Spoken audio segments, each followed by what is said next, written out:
Jésus est sorti d'Israël.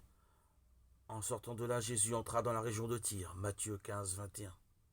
Nom qui veut dire le rassemblement des nations. C'était afin que, parmi les gens de ce territoire, ceux qui croyaient puissent être sauvés, quand ils en seraient sortis. En effet, prête attention à ces mots. Voici qu'une femme, une cananéenne, sortant de ces territoires, poussa des cris en disant « Pitié pour moi, Seigneur, fils de David, ma fille est tourmentée par un démon », verset 22. À mon avis, si elle n'était pas sortie de ces territoires, elle n'aurait pas pu pousser vers Jésus.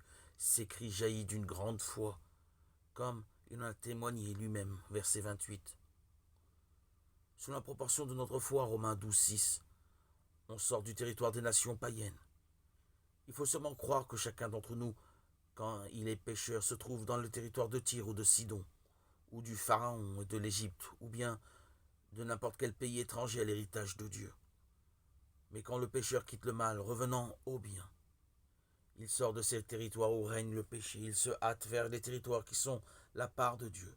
Remarque aussi cette sorte de marche de Jésus à la rencontre de la femme de Canaan, car il semble se diriger vers la région de Tyr et de Sidon. Les justes sont disposés au royaume des cieux, à l'élévation dans le royaume de Dieu. Mais les pécheurs sont disposés à la déchéance de leur méchanceté.